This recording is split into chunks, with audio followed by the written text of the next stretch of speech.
Hello, everybody, and welcome to Meet the Legacy Devs episode 23.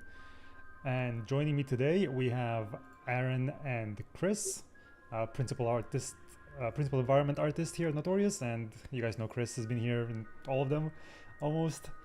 And today we're going to be talking about the new map coming in season 2. It's called Goldbrook.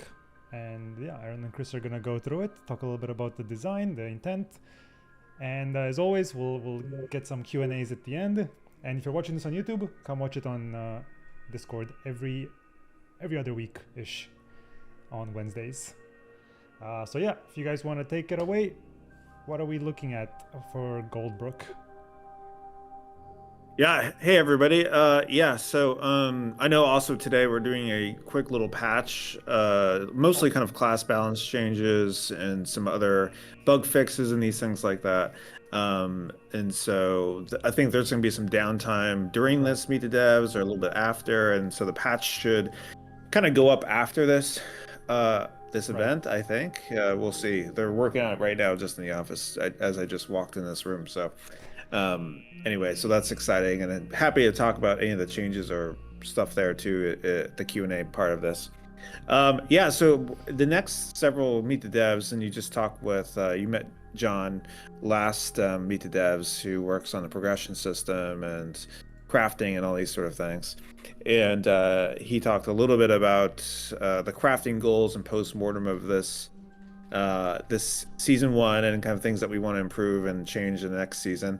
And so now we're going to do that with Aaron as well, talk about this new map, Goldbrook, that we're going to put into this next patch in season 2.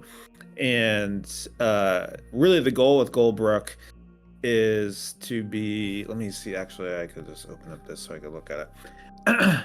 Yeah, so the Goldbrook is going to be, this is going to be the first iteration of it, so there's going to be some improvements and iterations along the way with it. But one thing before I talk about Goldbrook is just talking about season 1 and kind of my own personal thoughts about how the season has been going and things that we want to, areas of opportunity to improve and what went well, what didn't go well, etc. First of all, I think the new maps add a lot to the game, as we all kind of predicted. I think it allows up more variety. There's it stretches the progression system a little bit further.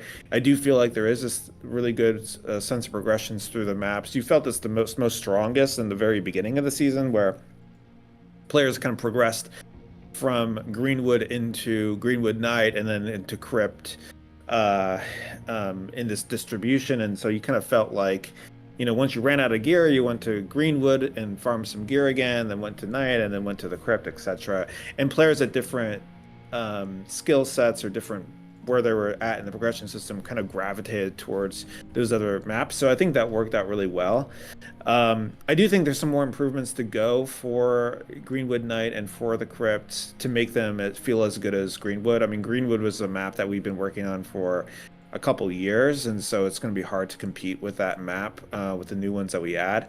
So it's just going to take some reps, some improvements over time to make those feel as good.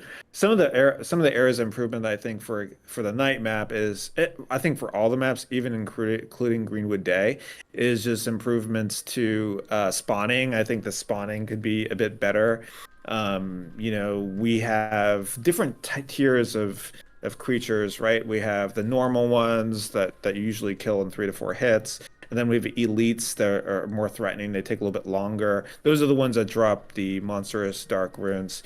And then we have specials, which have a lot more higher health, a lot more damage, and those ones are geared for players like round in green gear or above, and those are the ones that you find in the night map. And we introduced this kind of gradient of difficulty of creatures at the launch of EA of the game. It was something we didn't really have up until then, and so it was somewhat of a new thing that we added. And I like that we have that gradient of difficulty of the creatures. It's worked out really well with with the new maps. It's just that I think when we place them, we could do a little bit better storytelling of where it makes sense where they go. Sometimes some of them are just like thrown about on the random road, pathing around, and for a new player, they run up to them and just get stomped if they don't know what that is, what that type of creature is, etc. Some of that is okay because you don't want to baby the player, but um I think we do a little bit too much of that and it's not super intuitive. So that is something we're going to take a look at, of just go through all the maps and improve spawning locations for some things. The other thing I think as well with the higher tier creatures is I do think some of them have a little bit too much health. I read like a funny Steam review of a player who was saying like, man, it takes like 4 minutes to kill this goblin. It's like, I don't even, do the devs even play their own game, you know? But this is just a player who's in junk gear fighting a special mob that was placed probably in Greenwood Day. It's probably the one that was like in the in the I can't remember the name right now, Glittering Gulch. And I get it. And so this is the kind of the reason why we have to be a little more strategic, I think, where we place the place the mob. So that's one area of improvement that we're going to be working on between now and Goldmaster release, is just improving the spawning of the game. And that said, I don't think it's terrible. It's just something that we can improve. So that's one of my takeaways this season of things that we can improve. Lodge progression I think feels pretty good now. I do think that the level 2, level 3 doesn't feel as meaningful. So something that we're discussing doing is making the blue and epic craftable items be on level 2, level 3 rather than just all at level 1. So what we did is we just had at level 1 you can craft all like the epics and blues, but then you unlock additional slots as you level up. We want to keep that. We're going to keep like you unlock additional slots, but then also just kind of put the other higher tier materials at those other levels. We'll also reevaluate like whether the progression on the lodge and the key items that you need to upgrade them make sense for that. But that is something that we'll improve as well. You know, in this mid-season patch that we did with the Frost Orb, we did improve a lot of the UX, I think, of the lodge, where you can just hit a button and all your materials go into the module and stuff like that. If you remember at the beginning of the season, I think the new lodge had a little bit of a learning curve and rough landing. People were like, I kind of miss the old version. I feel like that kind of has died down. I think it's a straight improvement now, but there is a little bit more room to go with UX improvements with that. So that is something we're working on. There's also going to be at least one new lodge module. I'm trying to promise the team, we're not going to do too many more because there's a lot of them already. But it does make sense to move chopping the wood from the weaponsmith to its own module. So we're going to do like a saw, like sawmill, saw kind of module. So you put your wood in there to chop, and it could store your wood as well, chopped wood. So that is like something we're going to be adding. And there's another one that we also want to add that's too early to talk about, but it will be another little feature to the game. Actually, no, well, yeah, anyway, we'll talk about this in a later Meet the Devs. And the other thing that I think my other takeaway for this season was, I think it's improving as the higher tier gear now is required to go to the higher tier maps. I think that's worked out. In the survey, we asked players, what do you think about that? Overall, players, you all really like that design, and so I'm pretty happy with it. However, I do think that there needs to be something that you care about, like blue and epic gear for. I mean, blue and epic gear is good for progression. There's going to be some new systems in this season 1 that ask players to get those higher tier gear to unlock certain things in the campaign system, a whole other thing to talk about later.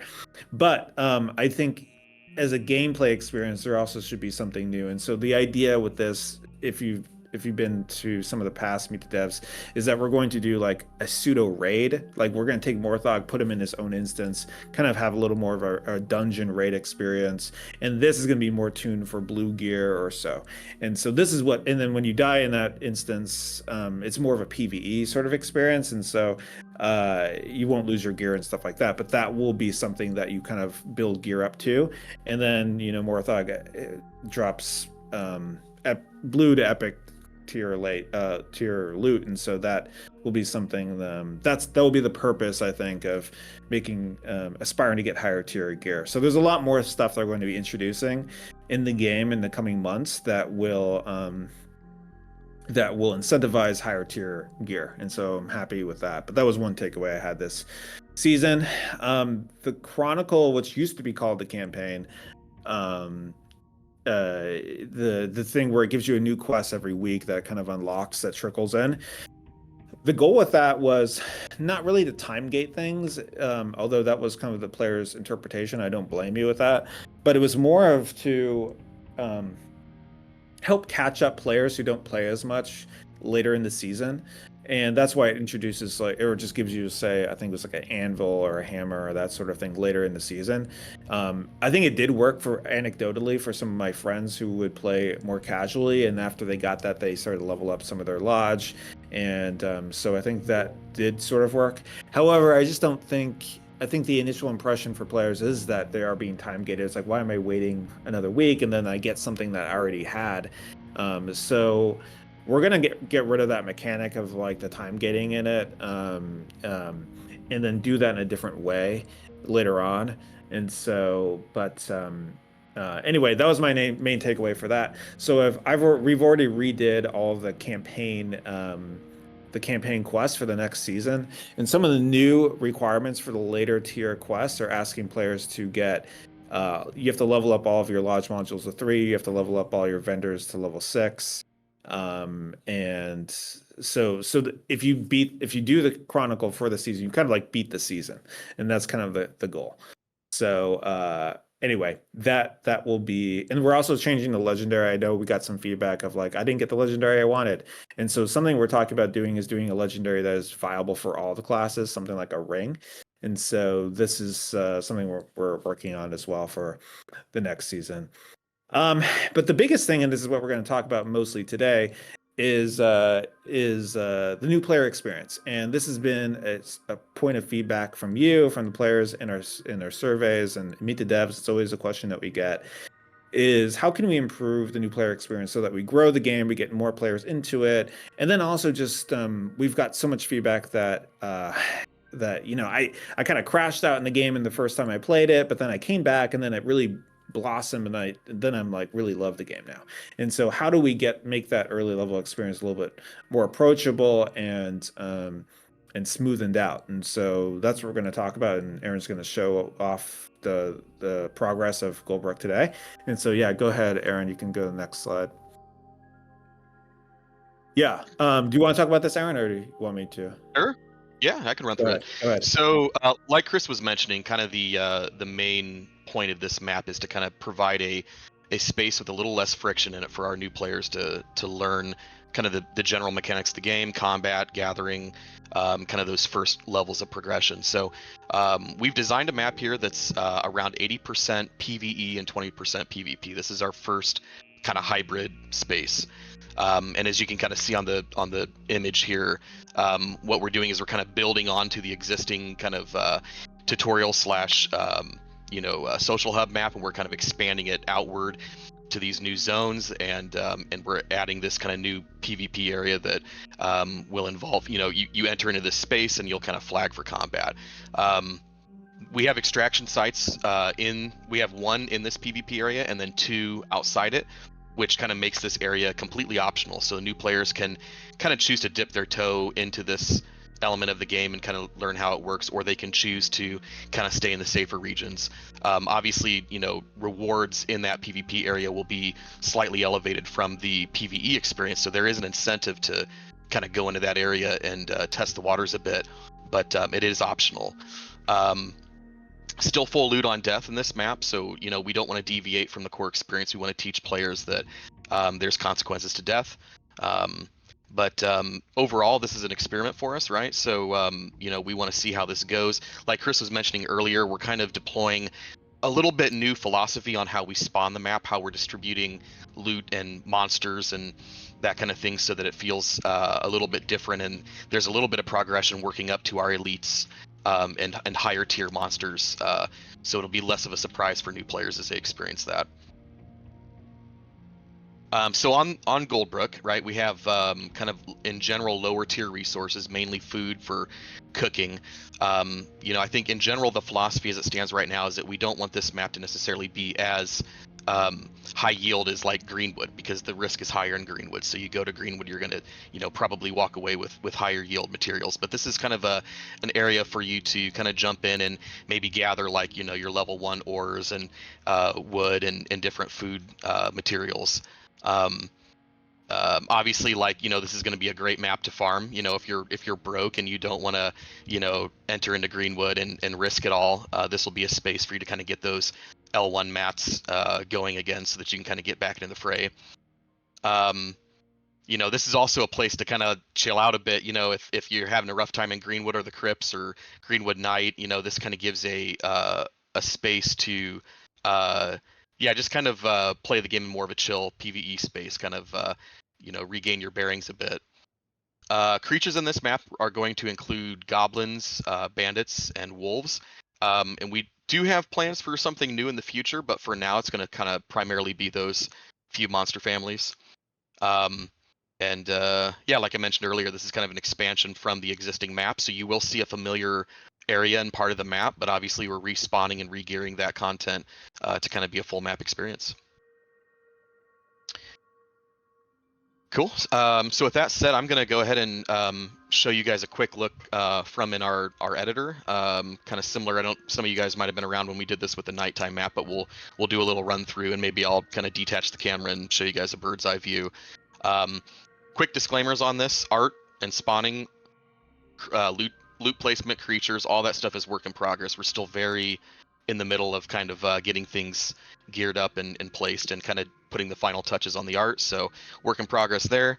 And obviously, layout, everything you see here is subject to change based on testing and whatnot. So with that said, let's see. Oh, you have it ready. You're prepared.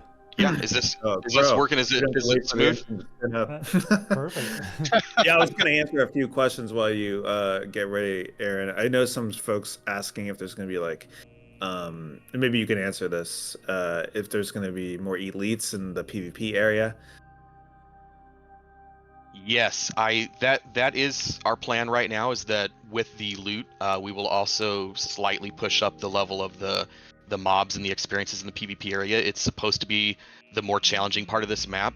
However, we're still kind of playing with, I feel like right now it still is a down step from Greenwood, but it is more of a high yield than the other parts of this map. Got it. Okay. Should I start running, or you want to keep go ahead. doing questions? We could see it, yeah. Right on. Do you guys want me to start inviting people on stage, or are you still talking? Aaron, sorry. I can, if you want to bring people up to ask questions, I can jabber on about what we're seeing here. I mean, just to kind of give a quick overview. Mm-hmm. This map, what primarily characterizes this map is that we've got a lot more open spaces, long sight lines. It's going to have a different feel than Greenwood. But in addition to that, it's kind of dissected by these tighter corridors that have more canopies and coverage. So, if you're out in the fields, like you see here, you're going to have a bigger line of sight. You're going to be able to assess more player activity. But if you kind of dive down into some of these channels that are a little bit more covered by trees and foliage, you've got some lower profile paths to get between POIs, where you're not going to get sniped by longbow as much, hopefully. We've got a couple of towns in the map right now. We don't have our 2D map quite finished yet, so that'll make a lot more sense when we have that. But a couple of villages, a couple of POIs to kind of loot and play through, and then I'll start running in the direction of our PvP area as well. All right, sounds good. Go ahead and hit me with questions if you have any. All right, I'm just gonna drag people on. So if you guys have questions for Aaron or Chris, go ahead. Hello. Hello. Hi, how are you guys doing? First off, love the game, thanks. It's been a lot of fun. Thank you guys for doing what you're doing. My question is for like the new map and the current maps we have, Greenwood, Day, Night, and Crypts, right? Do you think with the current player base and there being multiple servers that there's maybe too many maps going on here? because I have like purples and blues, and I want to go play crypts, and at nighttime people are only playing days, like, or later in the day. I mean, it seems like there's so many queues. You got to find who's playing what at a certain time to actually find people in the PvP experience. Yeah, no, it's a good question. We've talked about this a little bit in the past Meet the Devs, but the idea, I think that's a really good point. We at one point, on one hand, we had kind of have to make the live game that we have right now in early access be a good experience, and so the net number of players and stuff like that, based on when we launched EA through this season. This season, all of our numbers went up, like the retention, the max number of players, and that sort of thing. And so we just kind of anticipate, and that's our goal, is to keep growing the game over time. And so as the game grows and has more players, then there'll be more the maps will be more populated, kind of what you're expecting, like you're saying, for going to crypt and there being other players there, etc. And so that's like the long-term goal. But for early access, I can understand the situation. I experienced that myself as well. And so one thing that we do plan on doing is bucketing the maps and then rotating them periodically. For example, you could say the night map and crypt are kind of comparable in terms of difficulty and loot. And so I know there are some differences there. You can get certain things in the crypt that you can't get in the night map, etc. And so we would rotate those every few hours. And then, and so this way we can concentrate the queues, concentrate how many maps there are, while still having a variety. I know, like, that's not ideal. Someone would want a queue for a specific map whenever they want and have it populated. I get that, but as the game grows, this is a good concession to kind of concentrate things to make it so that the maps feel populated at any given time. But this map really isn't supposed to be like something that a lot of. One way to think about it is that the PvE map, the entry tier map, the first beginner map will only increase the number of players who play the game. And so if we didn't have this map, it would just mean that the game would have less players, right? And so it's not really taking players away from other maps in theory if we do it correctly. And so that's another thing to consider. Thank you for the answer. Yes, no, thank you. I agree with you. I do think it's a good idea of having, like, a rotating thing. Like, if, for example, right now with just the 3 maps, like maybe just crypts or just nights at a certain time. I get what you're saying. And I appreciate you guys going into it. And thanks for everything you guys have been doing. Fun game. Awesome. Thanks for the question. Thank you. Glad to hear you like it. All right, let me get a new person, Mr. Scout. Hello. Hello. Hello. Thank you for a good game. I have few questions about Goldbrook map. What will happen if you leave PvP zone in mid of the fight? Yeah, it's a good question. So right now, our flagging system, it respects groups. And as you can kind of see, if you're watching earlier, as I step in and out of the space, when you first enter into the space, you get, I think we've got it set to maybe like 3 to 5 seconds of immunity, just to allow you into the space, let you get your bearings, let you get some cover, and then you'll kind of flag for PvP. If you're in the middle of a fight and you back out of the zone, you do flag currently back into PvE. So as it stands right now, there is, a pretty easy way out of fights if you're near the border. But we are kind of designing the map with that in mind, where a lot of the content that you want to be doing is a little bit deeper in off of the border of the PvP zone. So while you can kind of bounce back and forth on that border, it's not going to really provide a lot of incentive. A lot of the good stuff is a little bit deeper in to kind of pull people off of that zone, if that makes sense. Okay, so you will be immune to attack if you leave zone. From players, yes, but that immunity does not transfer to our mobs or PvE content. So it's only for player versus player flagging. No, I understand. I just talking about, like, will someone like troll you around this borderline, like become immune and again attack you and become immune and again attack, something like this. There is. Right. Yeah, it's something. Oh, go ahead. Sorry. Yeah, there is a cooldown for going in and out. So when you step into the PvP zone, you don't immediately get flagged. You have like a timer that tells you you're about to get flagged. I'm not sure what the timer is right now. I think it's 5 seconds, but we're gonna like play with that. And it's the same when you leave the PvP area. You're not immediately immune. You're gonna have like a timer.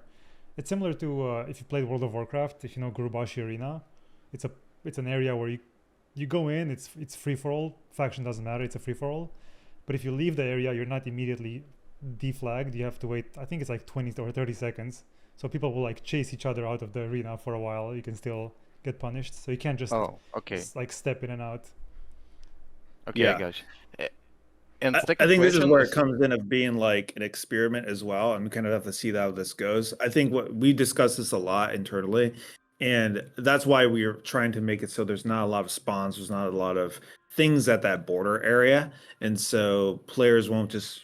It's unavoidable to have some sort of gameplay where players are like shooting you and then run into the safe area, etc. It's just going to be kind of a thing, and so as players kind of play the map and learn that, then it's also like in RuneScape where they have the wildy line and people are like, cross the line or whatever. It's going to be a little bit of that, which in some ways is kind of an interesting emergent gameplay, but it's hard to predict. So we'll just have to kind of see how it goes. Okay, thank you. And a second question about level 1 resources. You told that we will get level 1 resources from this map, and what will be the reason to go to Goldbrook for example, to farm birch? Like, will there be less resources in this map or same amount? That's an idea that we're toying with right now. I think we're leaning towards less on this. I don't know, Chris, if you want to add to that. No, that's right. It's gonna be less efficient than Greenwood day. So really, you only really do this map if you're just a new player, if you're just really want to not do PvP right now and just you're broke and you want to level up your get just the baseline materials to make white gear, that sort of thing. So I don't anticipate most of the people in this Discord, let's say, of just doing this map that often. So yeah, we're very sensitive about not disrupting the progression system of the game. So it's really going to be reserved to like whites in this zone, and even that will be less efficient than Greenwood. So potentially maybe we make the birch trees drop less logs, let's say, than Greenwood Day potentially. It's something we're talking about. It kind of sucks to like have a difference of like how do you know this one's going to drop more wood than the other, that kind of thing is a design principle. But yeah, the goal is really just to not incentivize players to just farm the farm unless it's like again they're trying to catch up if they've lost all of their loot. Something I've noticed anecdotally with new players, which I'm sure a lot of people in this Discord don't have this experience with, is that they die several times in a row doing Greenwood, and then they're kind of really broke. They don't have gold, they don't have glints, they don't have anything. And then, even when they go chop a tree, they're just scared of being hit. Like or being ganked as they're learning the game. And so this is what the purpose of this map is supposed to be. Okay, I understand, but my question was more about like, warriors need a lot of copper, and will it be effective to just bring purple backpack and just grind around this map and just extract with free iron, free copper? It's definitely gonna be a viable strategy. Like if you need to farm 40 copper and you just want to chill out or something, you could do it here for sure. So just it comes down to a question of like, is that faster or slower than you just doing Greenwood Day as a player? And everyone's different, right? Yeah, I get. And last one, very quick. Will it replace Goldbrook map or no? That's something No, we're this talking is about. Yeah. Go ahead, Aaron. yeah. I was just going to mention this. As it stands right now, what we're doing is we're expanding the geometry of the map. So the Goldbrook Social Hub will still for the time being, take place in the same area and be about the same amount of space. We have grown that area a little bit, but if you guys remember the big gate in the middle of the map, basically what happens is when you're in the Goldbrook social hub, the gate closes and kind of keeps you in that area. Same with our current kind of tutorial system. But when you queue Goldbrook Farmlands, this map, those gates open up and kind of let you out into the rest of the map. So I don't. Does that answer your question? Yeah. Thank you. Thank you for your game. Thank you for your time. GG's. Yeah, thank you. Good questions. GG's, thank you for the questions. Let me invite Mr. Trio Jack TTV.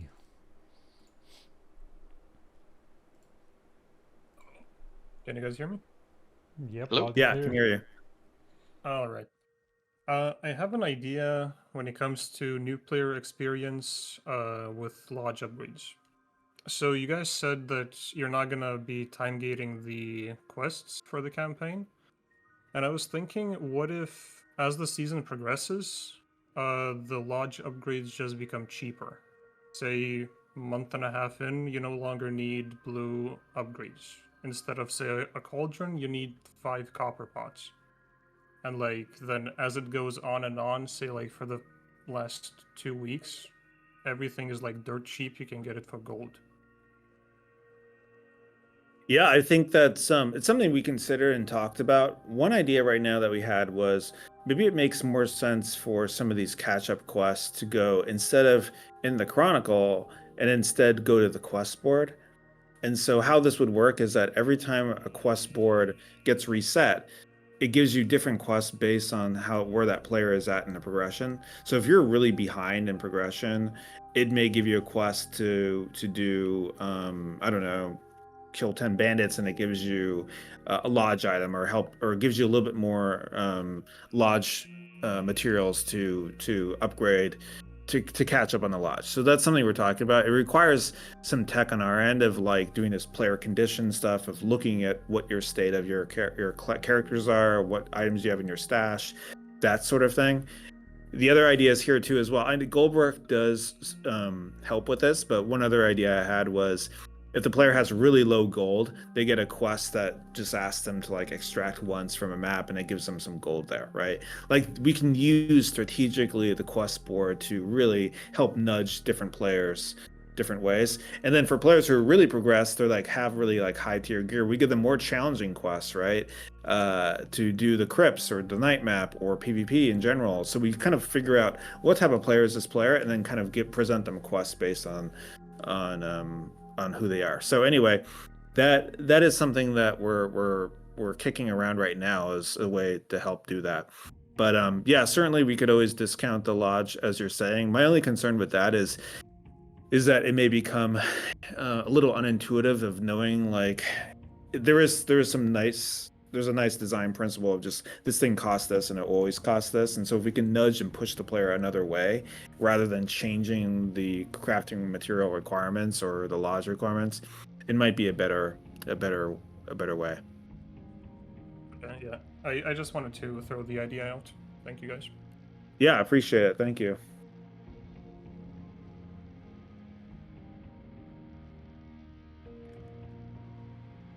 Hey, what's going on, y'all? Can you hear me? Yeah. Yep. Hello. Hey, y'all doing a great job as usual. I basically just have 2 questions. For the new map, is there a shorter respawn timer on mobs and things to pick up, like in chest as well? That was Yeah, it's something that we're talking about for sure, right, Aaron? Yeah, it's just like maybe we do want to make the map is actually, I mean, maybe it doesn't look like it in a video, but is actually pretty sizable. And so we'll see how that's something we do want to play test. We're going to open this up to maybe a smaller play test at some point to kind of test this out. And we're testing it each week internally. Yeah, we'll figure that out. I definitely agree that we want, because players are going to be able to, without the threat of PvP, right? They're going to be able to easily kill a lot of bulldoze all the mobs. So it's something that we will want to like look at is the respawn time, and it's pretty simple on our end to adjust that. Nice. Yep. Okay, thank you for that one. Second question is how will revives go in the future when it comes to kind of getting those new players off, I guess, training wheels from these maps, especially in Greenwood Day, Night, and Crypts? Because what I've noticed is players that are going into Night Map and Crypts, they're going in there and they're thinking people are going to revive them. And especially with legendary shards and all that stuff, that's most likely not going to happen, especially at the beginning of the wipe. And I basically just kind of want the training wheels off to encourage getting better at the game. That way everyone's having more fun. Yeah. I think it's okay if the game has a little bit of a different culture from the beginning map and Greenwood and then the crypt. And I definitely feel that right now on the game. Like when I queue, you are right. When I queue the crypt, people are a little more um it's more of a PvP experience, let's say, when you go into that map. And I think a little bit that's okay because you kind of want this gradient, this progression of threat, right? And the game feel more difficult and challenging as you progress through the different maps. So I think a little bit of that is okay. I think learning the game, learning the mechanics, getting better is really important. And so hopefully I think the Goldbrook will help with this as people, because one big thing people always ask about is like, well, the game really opens up once you learn all the intricacies of the combat system. And yes, you can do dueling and Goldbrook right now, and that does help with that. And of course, we'll still support that with in the game as we have right now with the social hub. But also just fighting creatures, learning how like the core loops of the game and that sort of thing. It's just easier to do it with the creatures. So hopefully they can learn all the different intricacies of the combat system and test things on mobs. It's also kind of daunting usually when players duel each other because they're self-conscious about not being good or whatever, even though maybe it's made up. But so it's a little more comforting to do it against creatures. One other thing we're going to do that we've implemented that we have to finish with adding all the text in is we now have in the spell book, maybe you could show it, Aaron. We're going to show you the contextual attacks in yeah, it kind of looks like a mess right now. We're going to clean this up, but we're going to tell you like all the different like evade attacks and like jump attacks and stuff and all the gameplay and stuff that they all do. And so now players can kind of look and learn all these things in the spell book as well. That's really, really nice. All right. Well, Chris, thank you for answering those questions. That's it from me. Appreciate what y'all doing. Keep up the good work, y'all. Oh, thanks a lot. All right. Thank you. Good questions. Thank you. All right, let's get Yak in here. Yak was helping us set up the stage before Chris joined. He has a priest question, he said, or question. Hello. There he is. Sure. Love the game. First and foremost, priest is in a very rough spot with the animations, stars, auto attacks for staff in general. The no regs is insane right now. You can't get mana back if you use Glowing Sanctum. Another big thing is the heavy attack is terrible. Can we do something to change that? The Mean Beam? Yeah. The press and hold. Ray of Light is what it's called. Yeah, Ray of Light. Yeah, that is one that we've talked a lot about. We got a little bit better at that with some of the wizard mechanics in terms of implementation, but it's on our list of things to look at for sure. This is just how the classes are. It's like the earlier classes that we built. A lot of things we're figuring out and that sort of thing, and it just takes time to come and revisit them. But we are going to do a pass in every class before we finish the game for Gold Master and go through all this list. A lot of these things we kind of know about already internally. Some of these I know we're also working on for the season 2 patch that didn't quite make it in this one. So yeah, I mean, appreciate the list though. I wrote them down. I know Troy, I don't know if he's here, but this is something that he's also working on in the next few weeks. So All right. And also for Goldbrook, can we get 2v2 and 3v3s in there so people can learn to actually fight in teams? Because I think a lot of you people mean in struggle this with that. farm map here? Well, the not PvE the map? farm map, just like Oh. the where everybody goes to 1v1 and stuff. The social hub. I see. A way to group in there, you're saying? Yes. Yeah. Okay. Yeah, I'll write that down. I don't know quite yet how we would. The challenge, yeah, we'll figure it out. Yeah, I like the idea. I agree. You can kind of do that ad hoc, I guess, but yeah, you won't be in the same party. Yeah. Or even like queuing in with the same party to be able to like party up with them and then just go fight other groups. Eventually, we'll add a way for you to be able to add someone to your party in an adventure in the PvE map, like in Goldbrook. So if you go in there by yourself, if you find a friend in there, you can group up with them. And so we could probably do the same thing for the social hub as well. It's on the roadmap. It will be something that we will do at some point in time, but it just requires some tech and stuff. But yeah, I like the spirit of the idea. Okay. Sounds good. Thank you. Yeah, thanks for the question.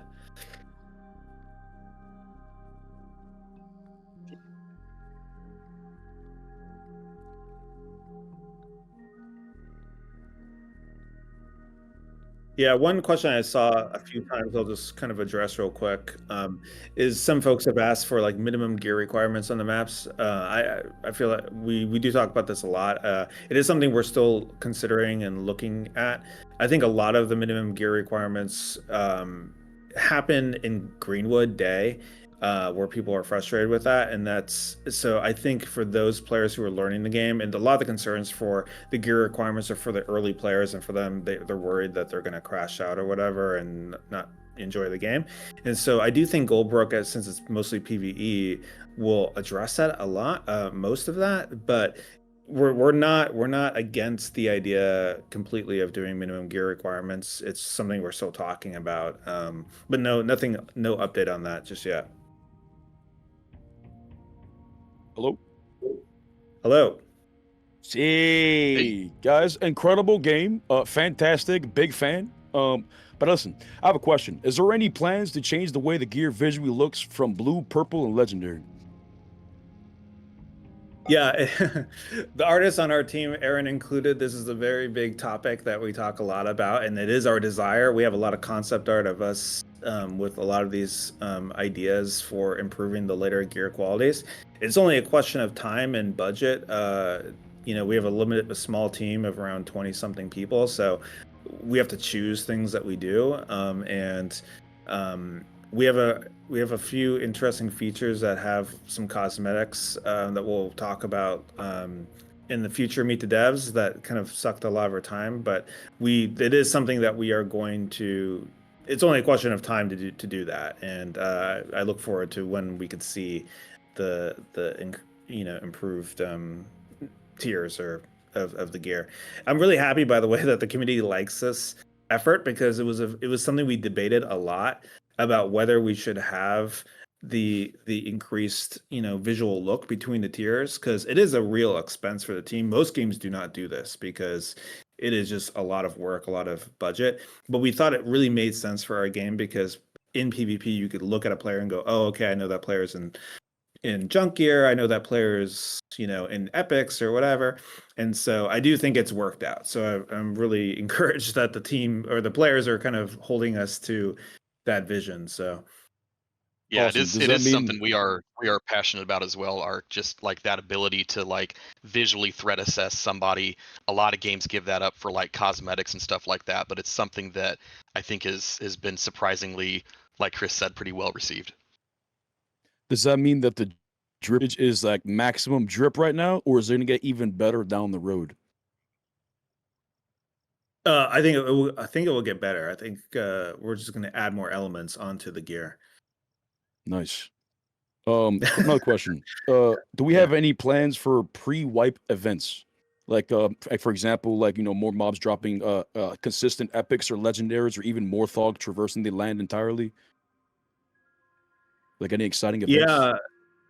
Yeah.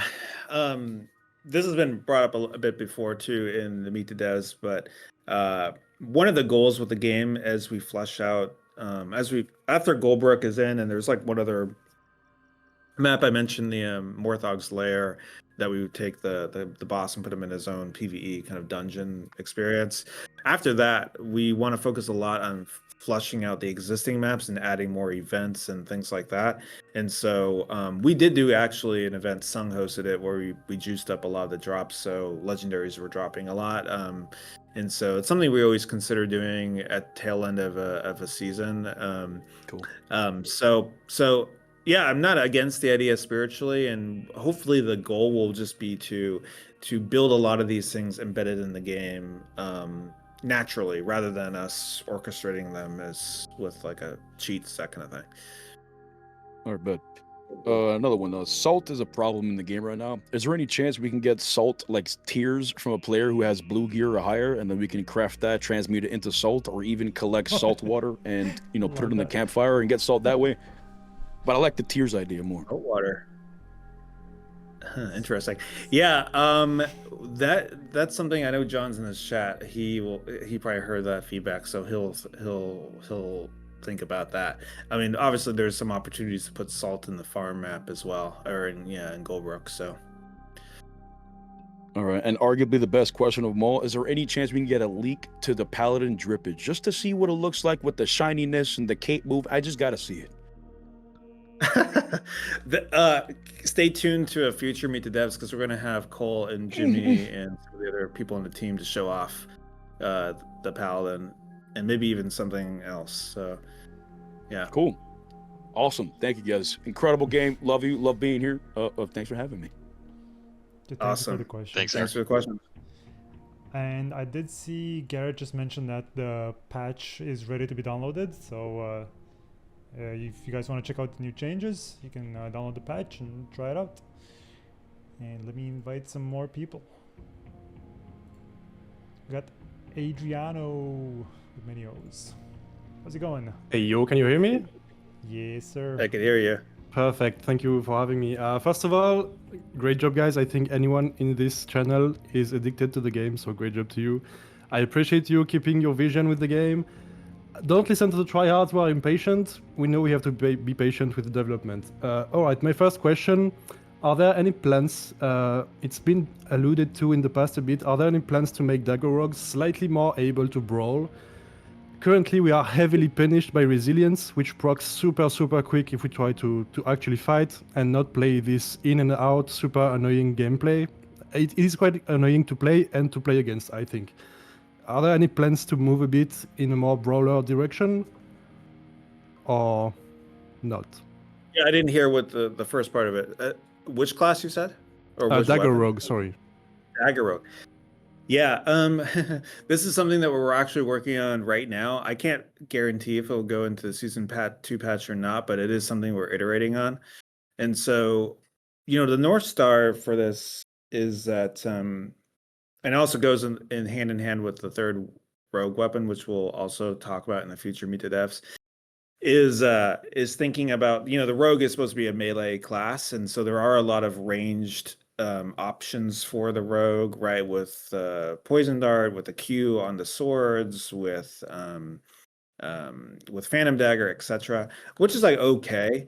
But I do think that the North Star should be to make it so that the rogue feels comfortable meleeing, and that also melee is part of the gameplay. Like, you should be using the normal attacks, like, what we call internally the combat triangle, which is like melee, swings, block, evade. Yeah, because currently it feels like you... Sorry, it feels like currently using the left click on daggers is literally asking to die. So it's a bit weird. It's a bit in a weird spot. Yeah, so we understand that it's a little bit of there's a lot of dependencies. It's not like one simple change, right? There's like a number of things that you'd have to do it right. And so we've been talking about this a lot. A number of people on the team play rogues, and so it's something we're always talking about. And so we have like a plan that we want to iterate and do. It's a little too early to talk about it, but in the future Meet the Devs, we'll talk about this around the time when we talk about the third weapon and that sort of thing. Right, just one quick last question. Are there any plans to adapt PvE to the game mode? Like Morthog especially is absolutely undoable in solo, and we are already reaching the end of the season. Are there any plans to tune PvE to the number of players in the game mode? number of players in the game mode. What do you mean by that? For Oh, you example, mean if you like play, Morthog's easier if you're solo? Yeah, if you play solo, I- PV is I- as hard as if you're trio, for example. Right. I do think we'll talk about it. Yeah. Okay. Thank you. That's all for me. Yeah. Fair Thank you question, guys. though.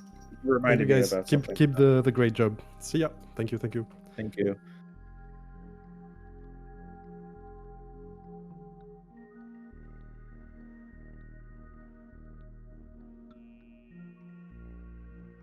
Yeah, we don't really have the tech yet to do that, or at least I don't think we do. It is something that what Elden Ring does, right? When you invite people to your party to do bosses, it does scale it up a bit, and that's what WoW does with Flex and that sort of thing. So it is something, a design space that has been proven out in other games. So it is something we could totally talk about. All right, let's get the Austin. Hey, can you guys hear me? Yeah. Awesome. Hey, I literally just requested to speak, so thank you for that.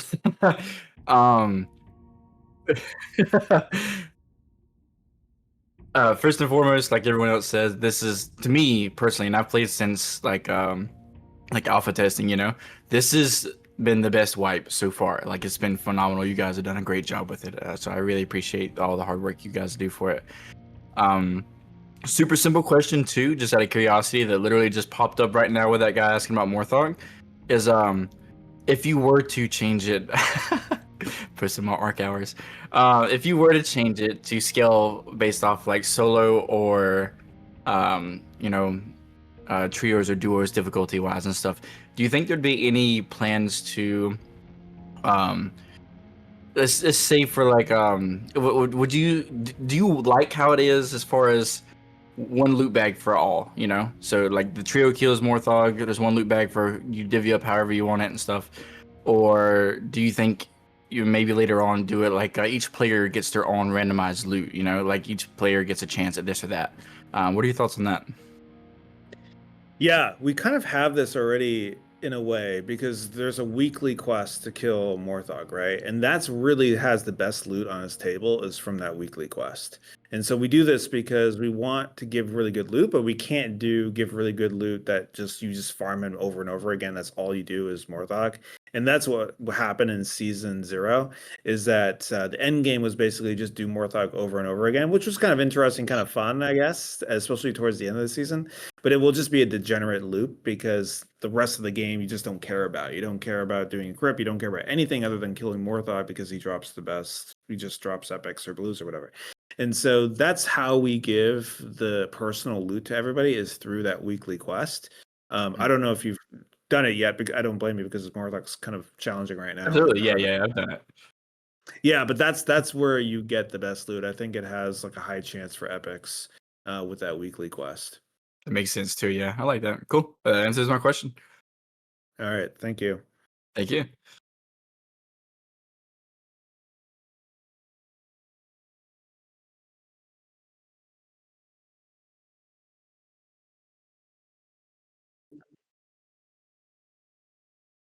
I'm absolutely honored. Thank you, Anboni. Hello, everyone. As I've been saying, absolutely love this game. Y'all are absolutely goated. You punch way above your weight class. I think everyone already knows that. But yeah, my question, I know it's been asked in a couple of ways, kind of danced around a bit, but it's revolving around end of season. Is there any plan to either consolidate the queues, consolidate the servers, give you a heads up of how many people are playing on a server or queue, or something as a band-aid fix for right now? I've just been as a band-aid myself when I pop up a stream saying, hey everybody, come NA Duos West, right? And like we get as many people in as possible. The game feels really lively. You don't care that there's a small player count because they're all in your lobby and they're all trying to fight each other. Any sort of thoughts or a plan, or even just buffing the loot to get people back in extraction, something similar, so it doesn't just kind of, continue to die out over the last couple weeks of wipe? Yeah, what region do you play on normally? I play on all of them. NA East is my home server, but I'll play West, Europe, I'll even go Oceania. I just want to find players. Okay, got it. Okay. Yeah, I mean, I think it makes sense. It's something we could talk about internally. Players get very sensitive though if you get rid of a region because they really like having reasonable ping. And so it's sort of damned if you do, damned if you don't kind of thing. And so we could talk about it internally of whether it makes sense to combine, like, say, East and West together towards the end of the season right now. But yeah, fair enough. It's something we'll talk about it again if it makes sense. Yeah. Yeah, I really appreciate it, right? I don't expect anything, but just like even just the thoughts to say, hey, end of wipe player counts low. How can we get as many people playing the game in the same location as possible? As Zach Attack keeps saying, Goldbrook area is winning at the moment, and makes me sad. Right. Thank you again. Yeah.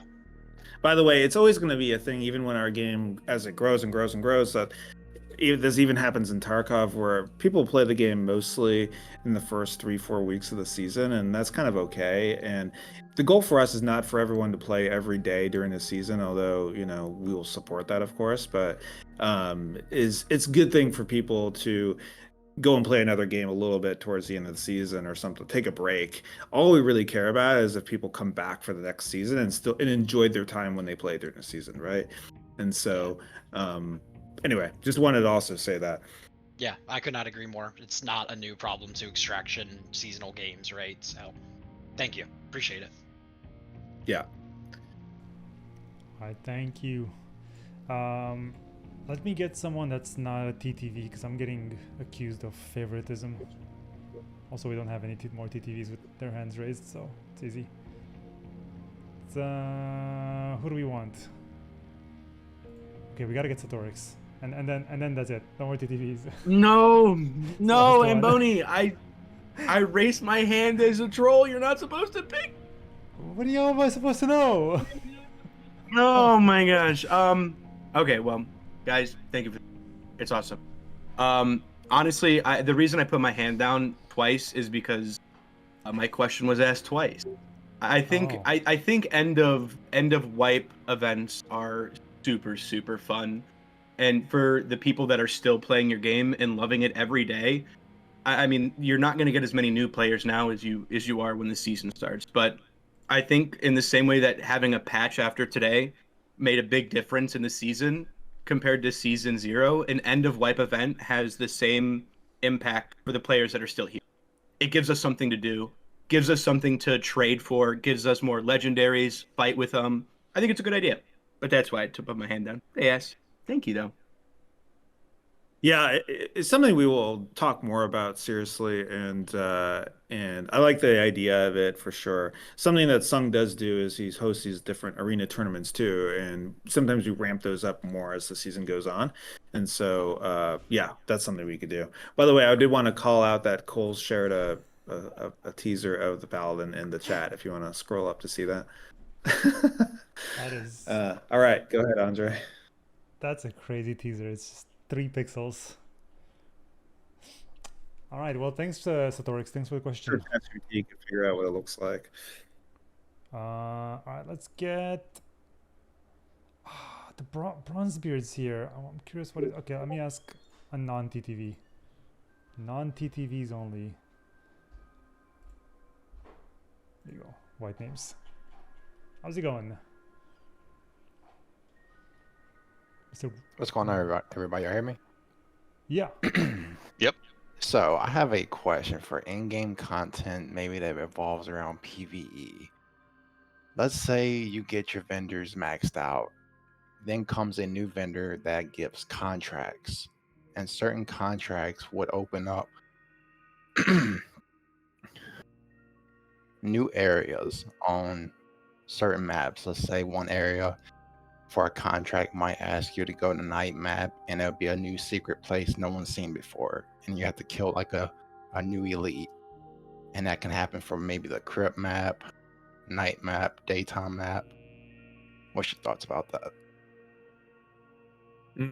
So yeah, so you're saying like once you complete the season, the chronicle, or complete the vendors to a certain degree, then a vendor unlocks that gives you contracts, more like a more hardcore quest, basically. Like, how would the contracts work? How would it work differently than? Is it just like another name for a quest, or? Yeah, it'd be more like a special or like a secret quest, and then you get like a miniature loot crate if you finish it in time or complete it, sort of like what you get if you kill Morthog. Just a different, just something different to do once you get to end game. That's not too big of an implement.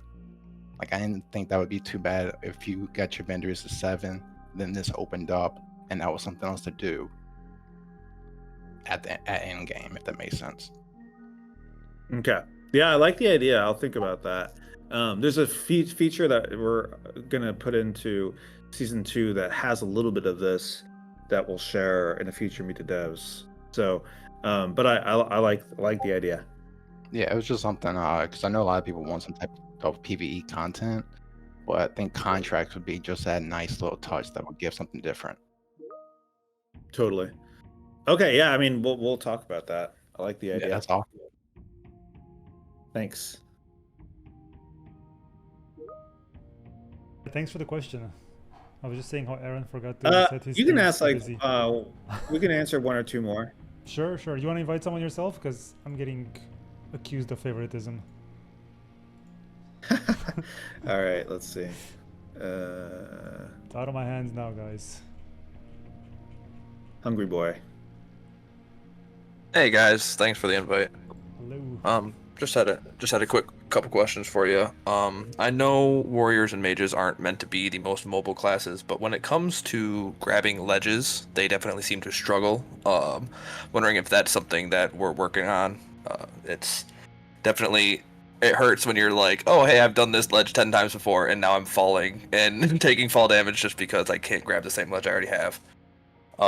That's just something I wanted to bring up, as well as obviously you're never going to make everybody happy, so I don't know if you guys thought about doing, like, some people want new content, other people want like to fix bugs, so like kind of alternating between like, hey, you know, we're gonna work on bugs this patch, so don't be expecting new content, and then next patch, hey, now we're gonna do new content to try to like appease, like, obviously you're never gonna make everybody happy, but that's really just all I wanted to throw out there. So less of questions, more of just kind of like feedback. Great game, guys. Appreciate you, and thanks for your time. Yeah, I'll answer that second one, and then maybe Aaron, you could answer the vaulting one if you want. Yeah, the bugs versus content. This is something that we also ask the players to ask you guys to in surveys of like, what do you think we should focus on, the contents or bugs? And the last survey was mostly kind of bugs, not so much content, and so that's what we have been focusing a little bit more on. In this patch that we just launched today, most things in that patch are just bugs, right? And so usually during the mid-season, during a season, we work a lot on bugs. And so yeah, so there is that, but it's just an art of it, going back and forth of like bugs versus content, and we're always going to do a blend. It just depends on which yeah, just there's an art to deciding should we focus on this bug or this new feature, and so appreciate that question. Go ahead, Aaron, you could talk about the vaulting. Yeah, so in regards to the vaulting, it is something that we've noticed as well. So actually the wizard also suffers from a decreased ability to jump and mantle on the same platforms as others. It's something we need to take a look at. Personally, I feel like all of the characters should, we have exceptions in our games. We have rogues that can double jump. We've got priest levitate. We've got twister jumping with, hunters. But I think, all of the classes should behave kind of in their initial jump state and be predictable for mantling, and all be able to kind of access that first kind of basic jump type experience in our map. So we hear you. We'll take a look at that and get that worked out. Awesome. Thanks, guys. Appreciate the feedback. And again, thanks for your time. Keep up the amazing work. You guys are killing it. Awesome. Thank you. All right. I think we're at Final time, right? question? Final question? Send it. We'll do one last one. Let's see. Sure. Leroy. Oh yeah. What's up? Can you guys hear me? Yep. Yes, I can. Yep. Nice. So as everyone else said as well, I'm loving the game, but I've seen a decrease in the active player base over the course of the last few months, I would say. I would hate to see the game fail. So I'm basically asking, are you confident enough in the game so that you can keep running it for the next season and maybe even further? As in, do you expect the player base to just keep growing, or are you like in fear that it might not pop off as you would like it to? Good question. I'm glad this is like the final question. This is a good one. I've considered, I talked with Sango making like a YouTube video talking about this subject because it is something the community talks about. You know, one thing with game development and with games that we play today, a lot of players look at like the performance of the game, how many players are playing it, etc., to decide if they want to play it.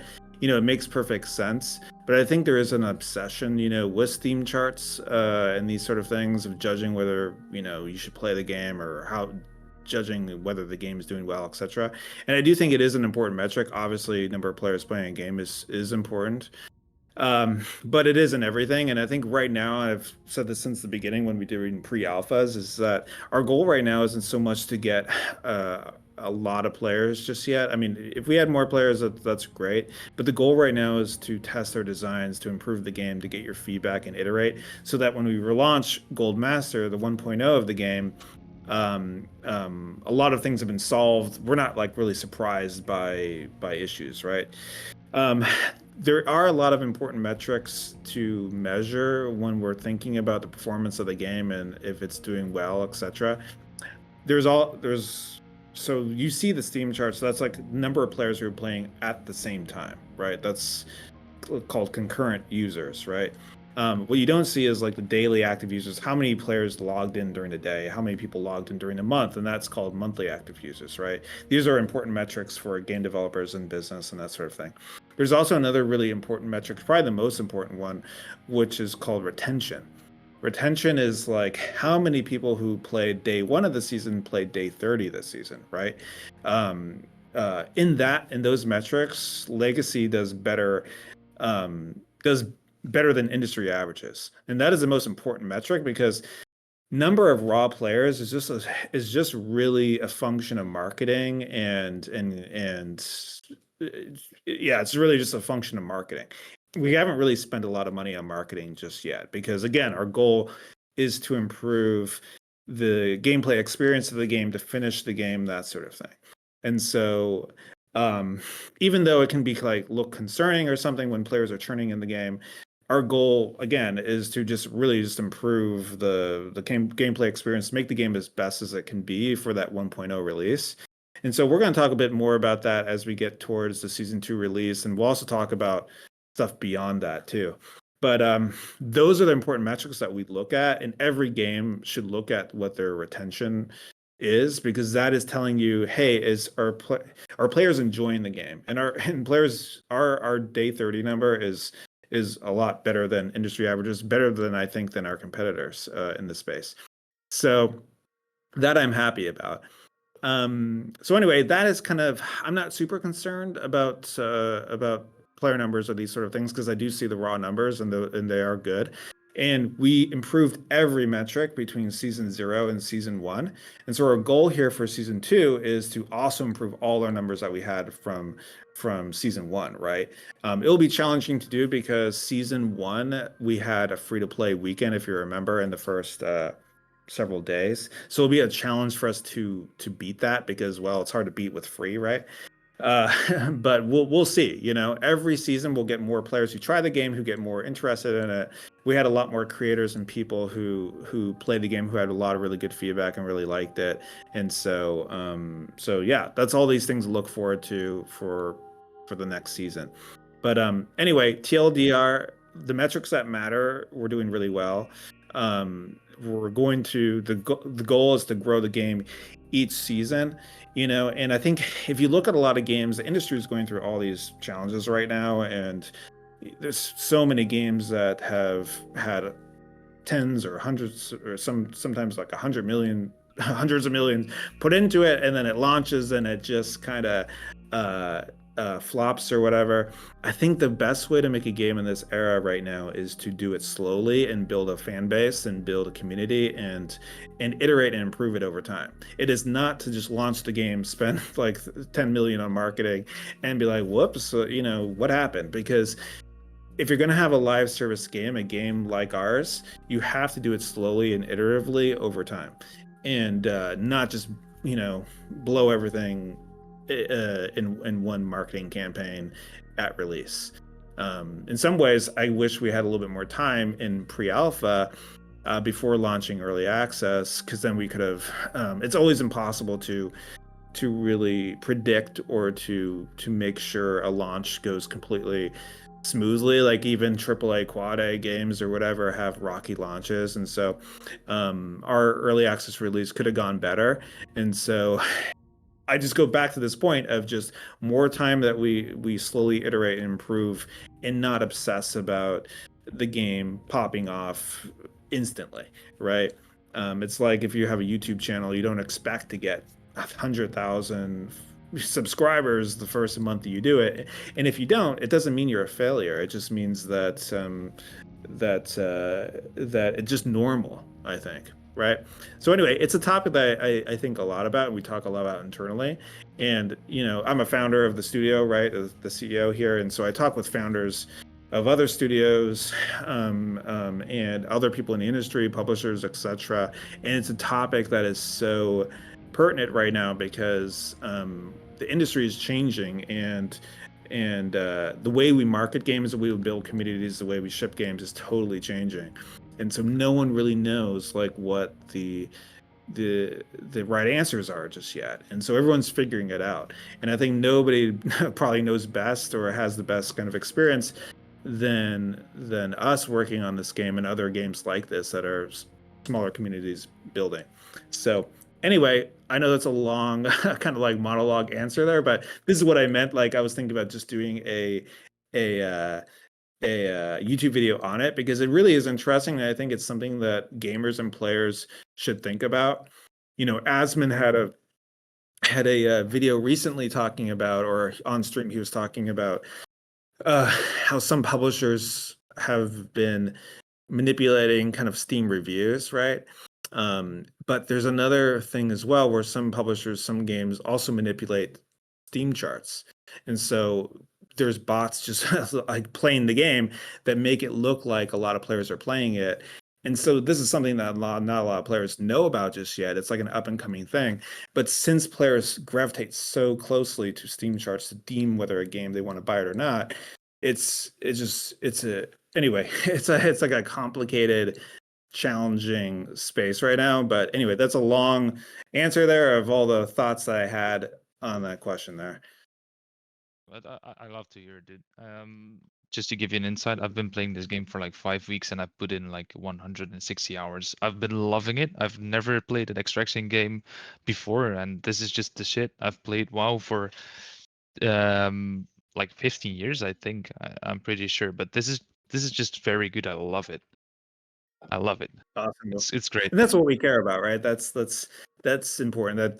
That tells us that you know, once we get closer to this 1.0 release, when we launch, the goal is also to launch on console as well, that we have all these things solved, and we have like a really good foundation, and we know you know, got all the design conundrums closer to being solved. They'll never be solved, but yeah. Thank you very much. All right, thank you. Good question though. I'm glad someone asked that, because I did want to like talk about that topic. It's always good to touch on that. All right. That was an absolute cinema of an answer. I can tell you think about that topic a lot. That was really good. You were farming W's. So yeah, I'm glad we stayed for that one. One last thing, Song wanted to let you guys know that we do have a 2v2 event for I think 3 or 4 hours starting right now. It started 10 minutes ago. So it's deathmatch. You don't lose your gear. You just go in. You can play a solo and you just get matched up with someone. And it's bring your own gear. So you don't lose anything. You can bring all your legendaries, everything you want. And yeah, you got like 4 hours. Have fun. And oh yeah, people were asking a lot in chat about the season 2 release date, and I said I would ask. I don't know if we have a date yet, but do you want to share anything like ballpark or? So the goal right now is it's going to be middle towards the end of next month of August. So you still have a few, some more time to kind of play in season 1. So that's kind of the goal right now. And so we have a few more Meet the Devs. We're gonna show off a lot more content and stuff like that. That will be in this next season, which I'm super excited about. One last thing I did want to mention too. It really warms the team's heart when everyone talks about how much they're enjoying the game, and I really, believe that to be true, and I see all the community and the thoughts that you guys share there.